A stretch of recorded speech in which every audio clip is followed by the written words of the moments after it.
Canada is our neighbor. It's our trading partner. Canada's our closest ally on earth. It's practically part of our country. Our vice president grew up in Canada. So did half of our comedians and actors and singers. Our border with Canada is the longest border in the world. It stretches more than 5,500 miles. So on every level, we are deeply intertwined with Canada, whether we notice it or not. What happens there matters here. If nothing else, it's a preview of what will likely happen in the United States. So with that in mind, you should know that Justin Trudeau is no longer the Prime Minister of Canada. Justin Trudeau is Canada's maximum leader. It's strongman, it's caudillo, it's potentate. Justin Trudeau is the dictator of Canada. Martial law? Justin Trudeau, a dictator? Would anyone else like to add their thoughts?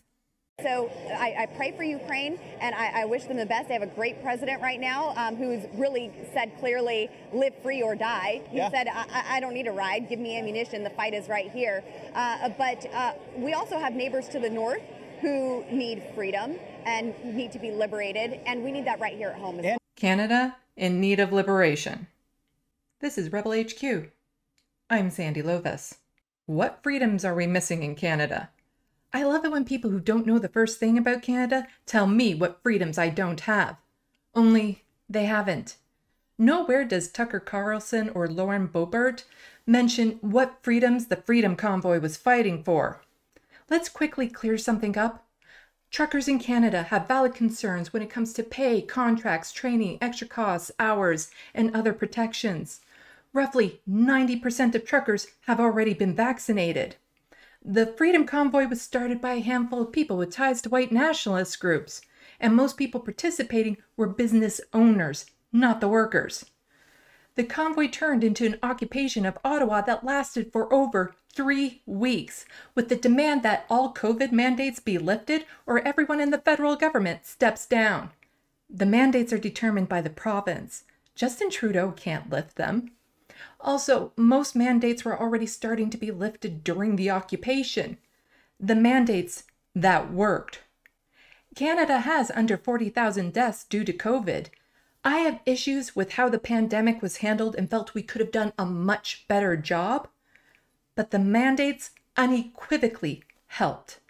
And while the citizens of Ottawa were being harassed by people from the convoy and had their lives turned upside down by the constant horn blasting and restricted movements within the city, the occupiers set up barbecues, bouncy castles, and a hot tub. Yes, a hot tub was really there. Try not to think about how often that water was changed or how often those truckers showered. I'm pretty sure by the end, it had turned into a toxic sludge of boiling trucker sweat. So whose freedoms were being taken away exactly? I'm no fan of Justin Trudeau, but he's not a dictator. Watch. Justin Trudeau is an entitled, privileged, immature excuse for a leader who only got there riding on his daddy's name recognition. Yep, still here. I've said a lot worse things about him, and not once have I been cancelled. People at the occupation were carrying F. Trudeau flags, and do you know what happened to them? Nothing. Nothing happened to them. Yes, Justin Trudeau enacted the Emergencies Act for the first time, and that also worked to finally clear out the occupiers.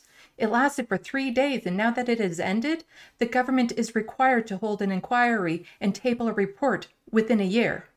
And I'm just gonna say it. I know way more about America than Tucker and Lauren know about Canada combined. And our Canadian-style tyranny gives us more freedoms than folks in the States. We have the freedom to enjoy weed anywhere in Canada. We have the freedom to switch jobs or start a business because our healthcare isn't tied to employment.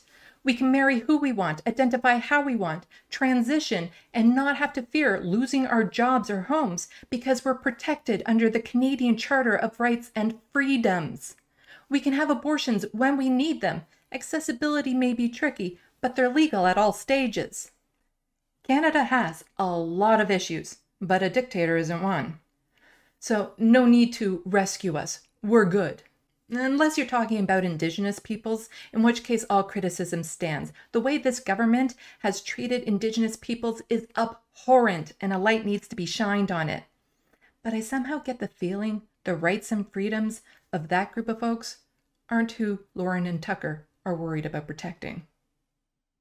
Don't forget to hit buttons and leave comments. You can look for me on social media as Left of the Box. Thanks for watching, and until next time, get informed, get involved.